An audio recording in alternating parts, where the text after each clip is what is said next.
am in final touches of putting together my ingredients to show you how to make one of my most favorite salads. I call it a cauliflower crunch salad.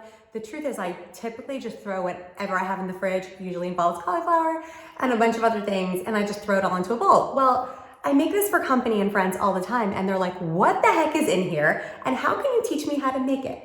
Let's do this, shall we? I started chopping some cauliflower. It's super easy to chop by hand. You literally just shave off bits of the florets so you get these little pieces. And they literally take like 3 or 4 minutes to chop. I tend to not use a food processor because I'd rather chop it myself and control the size of the pieces rather than wash a food processor bowl to save amount of time. So I do it by hand, but you could use a food processor if you want. And we're just gonna kind of shave off a little bit more, and you can see I'm just kind of keeping it really rough and chunky.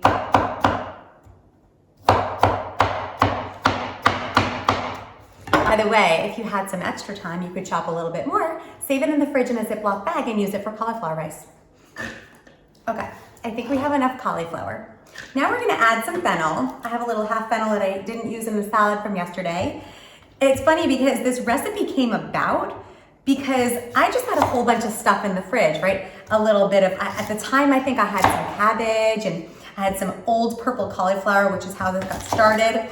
And I literally just like was looking to make lunch one day, and so I chopped up whatever I had in the fridge, and then it just became this salad that everyone in my house asked for. All the guests that I would have would want more, and I'm like, you know what, this is a thing. So I even named it, and then got a whole recipe around it, even though it's sort of so flexible that you could really add whatever you want. Okay, so I'm gonna finish my fennel, add it to the bowl.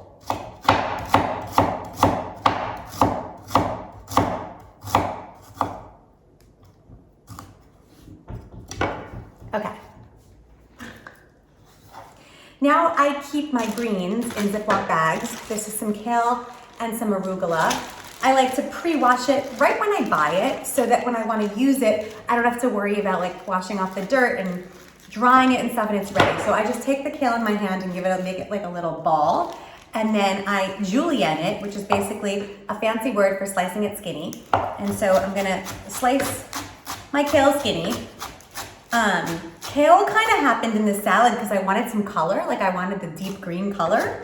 Sometimes I use red cabbage for color, but you know, here we go. And so we've got the cauliflower and the fennel and the kale, and I'm gonna add arugula. I think arugula is one of the more important ingredients in this recipe. It just gives it such a nutty flavor. Also, I just kind of put it in a ball, and instead of julienning the arugula, I'm just gonna kind of roughly chop it because it's got the stems as well, which also gives it a real heartiness, right? And then I'm going to add my red onion, which has disappeared. We're gonna find it. I found my red onion. Okay, so I'm just gonna add a piece of it. Like I would say, like maybe a quarter of a small red onion for this kind of sized bowl, just a little bit. Now, if you're one of those people that doesn't eat raw onion, or thinks that's kind of gross, that's fine. You don't have to add it. However, I recommend that you try and chop it really, really teeny weeny. And the pieces of the onion are sort of gonna disappear into your salad, and they are gonna really infuse the salad with a lot of really good flavor. So, your choice.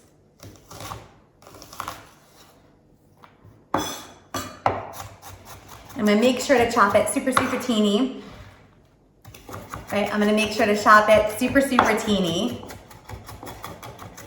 so it disappears. Okay. Now, I don't always add the garlic, but I find that it also gives it a really nice flavor. Don't be scared of raw garlic in your salad. It will almost disappear. I'm using the teeniest little clove, and I'm gonna add it right to my salad with the same knife so I don't dirty another knife. And so we've got all of our veggies. Now, another very important piece is some roasted toasted pecans, or whatever your favorite nut is. The other day I used toasted macadamia nuts, which were salted, which were delicious. And I'm going to pound it with something. What should we use? Let's just use a spoon. You could chop it, but I think it's kind of fun to just put them in a bag and smush it with a spoon. all your beans from the day. I'm pretty fast at this, huh?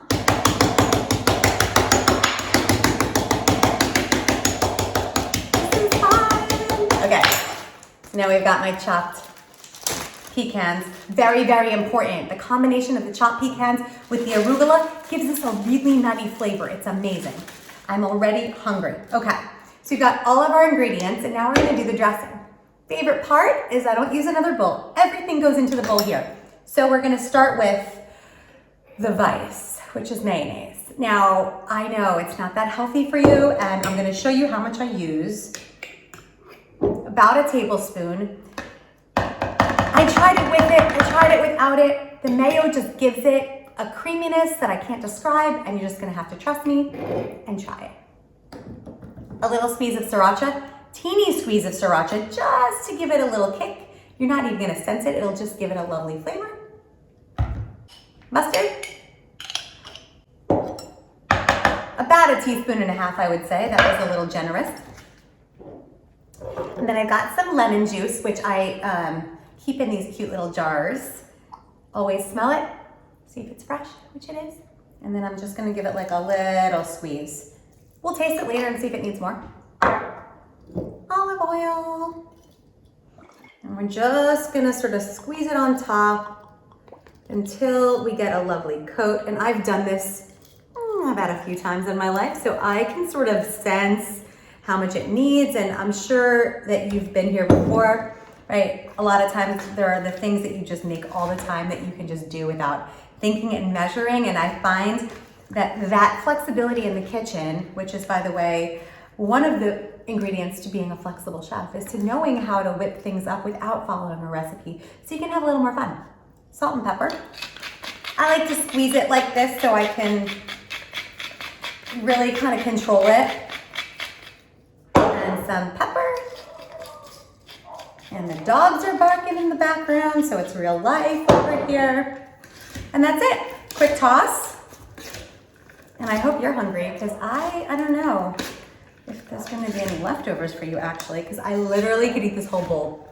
I keep it in an airtight container as well, and I'll sometimes have it for breakfast. I'll put a fried egg on top of it and have like a little morning protein breakfast salad.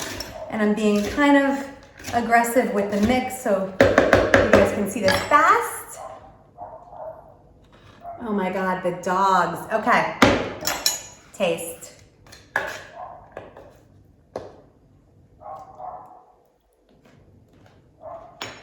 So perfect. Honestly, so perfect. So lemony, I'm gonna add a tiny bit of olive oil, kind of soften the lemon. Crunchy, yummy salad. Hope you try this at home.